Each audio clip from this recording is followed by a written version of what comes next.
Iran के 3 nuclear sites पर अमेरिकी हमले के बाद और इजराइल ईरान जंग में अमेरिका के कूदने से पहले से ही दोनों देशों के बीच चल रहे युद्ध के भड़कने की संभावना बढ़ गई है। साथ ही मिडिल ईस्ट में भी युद्ध और बढ़ने की आहट सुनाई दे रही है। चीन ने पहले ही इस हमले की निंदा की है, वहीं रूस की तरफ से भी इस पर प्रतिक्रिया आई है।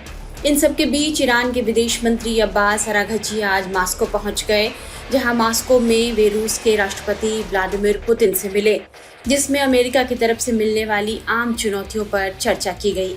माना जा रहा है कि आज जब ईरान के विदेश मंत्री रूसी राष्ट्रपति से मिले तो पुतिन की तरफ से उन्हें मजबूत समर्थन मिला और यह मुलाकात बेहद अहम रही है। मीडिया रिपोर्ट्स में कहा गया है कि अराघची राष्ट्रपति पुतिन के लिए ईरानी supreme leader Ayatollah Ali Khamenei की एक चिट्ठी भी लेकर गए हैं, जिसमें कहा गया है कि रूस ईरान की मदद करे।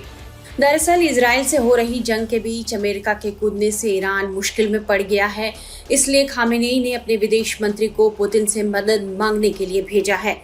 अमेरिका के इस हमले के बाद ईरान के सर्वोच्च लीडर अयातुल्ला अली खामेनेई को अब अपनी हत्या का डर भी सता रहा है।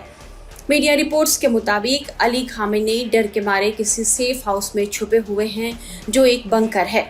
मीडिया रिपोर्ट्स के मुताबिक बताया जा रहा है कि ईरान रूस से अब वो हर मदद चाहता है जो इस मुश्किल घड़ी में उसके लिए दीवार की तरह हो। अब तक ईरान ने रूस को जो समर्थन दिया है उसे ईरान नाकाफी मान रहा है और वह चाहता है कि पुतिन इजराइल और अमेरिका के खिलाफ खुलकर उसका समर्थन करने के लिए कुछ और ज़्यादा काम करें। बताया जा रहा है कि खामेनेई की चिट्ठी में उन्होंने पुतिन से कुछ अतिरिक्त सहायता की मांग की है। हालांकि यह बात साफ नहीं हो सकी कि आखिर तेहरान मास्को से किस तरह की मदद चाहता है। अभी तक जो गौर करने वाली बात है वह यह है कि रूस ईरान का एक महत्वपूर्ण समर्थक रहा है, लेकिन 13 जून को इजराइल के हमले के बाद उसने अपनी तरफ से कोई ताकत नहीं दिखाई। आधिकारिक बयानों में क्रेमलिन ने ईरान के परमाणु ऊर्जा स्थलों पर अमेरिका और इजराइल के हमलों की निंदा तो की, लेकिन अभी तक सैन्य मदद की कोई पेशकश नहीं की गई। ऐसे में सवाल यह है कि ईरान का साथ देने के लिए रूस आगे क्यों नहीं आया? अमेरिकी हमले के खिलाफ रूस ने ईरान का साथ क्यों नहीं दिया? दरअसल रूस और ईरान के बीच एक रणनीतिक साझेदारी समझौता है, लेकिन यह एक रक्षा समझौता नहीं है और मास्को को तेहरान के लिए सैन्य सहायता प्रदान करने के लिए बाध्य नहीं किया जा सकता। रूस ने दशकों से मध्य पूर्व में एक नाजुक संतुलन बनाकर रखा है। मास्को के इजराइल के साथ मधुर संबंध हैं, जबकि उसने ईरान के साथ मजबूत आर्थिक और सैन्य संबंध विकसित किए हैं। वहीं ईरान का साथ क्यों नहीं दिया, इस मामले पर रूसी राष्ट्रपति व्लादिमीर पुतिन का भी बयान सामने आया है। सेंट पीटर्सबर्ग अंतर्राष्ट्रीय आर्थिक मंच के पूर्ण सत्र में बोलते हुए 20 जून को रूसी राष्ट्रपति पुतिन ने कहा कि रूस सीधे तौर पर इस तनाव में नहीं उतर सकता। इसकी वजह इजराइल में रहने वाले रूसी भाषा के लोग हैं, जिनकी जान खतरे में आ सकती है। पुतिन ने अपने बयान में क्या कहा था, हम ये आपको सुनाते हैं। मैं आपका ध्यान इस तथ्य की ओर आकर्षित करना चाहूंगा कि पूर्व सोवियत संघ और रूसी संघ के लगभग 2 मिलियन लोग इजराइल में रहते हैं। आज ये लगभग एक रूसी भाषी देश है और निसंदेह हम रूस के समकालीन इतिहास में इसे हमेशा ध्यान में रखते हैं और इसमें कोई शक नहीं कि हमें कोई भी फैसला लेने से पहले इस तथ्य को याद रखना होगा। वहीं ईरान के साथ रूस के संबंधों पर बात करते हुए राष्ट्रपति पुतिन ने यह भी कहा कि रूस के न सिर्फ अरब देशों बल्कि सभी इस्लामिक देशों के साथ भी अच्छे संबंध हैं। रूस की 15% जनसंख्या मुस्लिम है। रूस इस्लामिक सहयोग संगठन का भी सदस्य है, इसलिए रूस और ईरान की दोस्ती पर शक करने का सवाल ही खड़ा नहीं होता।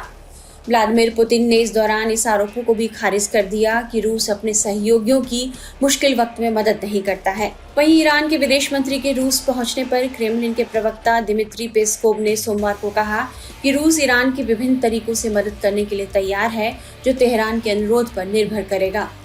पेस्कोव ने प्रेस ब्रीफिंग में एक सवाल के जवाब में कहा, सब कुछ इस बात पर निर्भर करता है कि ईरान को क्या चाहिए। हमने अपनी मध्यस्थता के प्रयासों की पेशकश की है।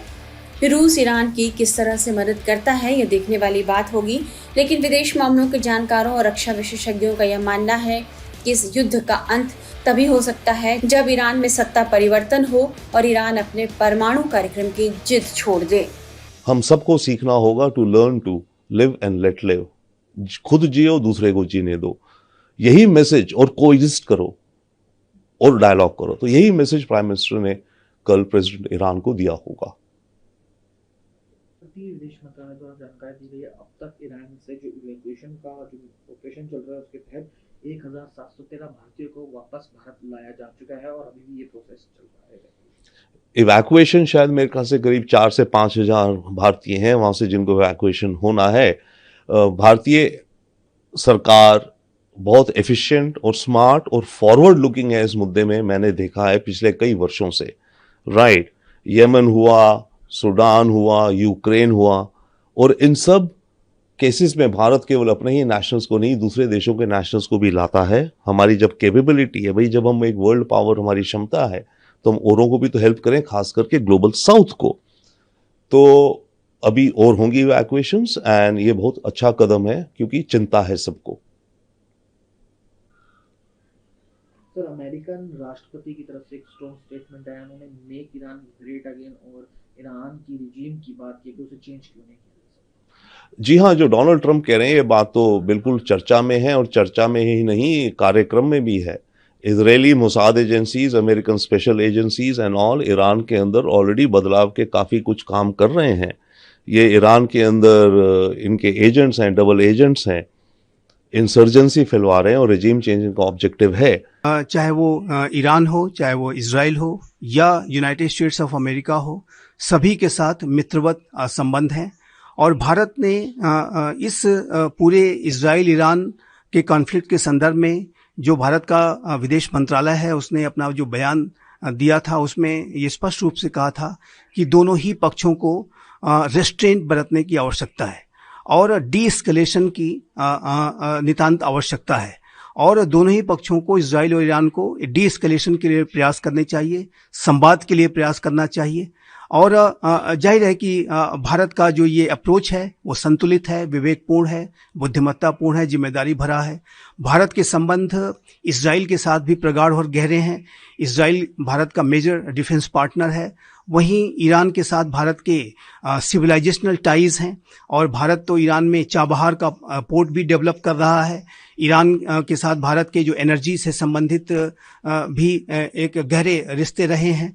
तो ऐसे में दोनों ही राष्ट्र चूंकि भारत के मित्र राष्ट्र हैं और अब अमेरिका भी चूंकि इसमें एंट्री कर चुका है, अमेरिका भी भारत का एक मित्र राष्ट्र है, तो ऐसे में भारत की सलाह यही होगी कि ये जो पक्ष हैं वो रेस्ट्रेंट बरतें, डी एस्केलेशन के लिए कार्य करें और इस पूरी सिचुएशन में जाहिर है कि एक शांति को स्थापित करने की आवश्यकता है।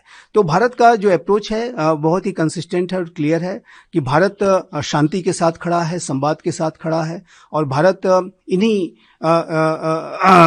इस तरीके की अपील के साथ ही इन दोनों राष्ट्रों के साथ और अब अमेरिका के साथ भी इसी तरीके की बात निसंदेह रखेगा।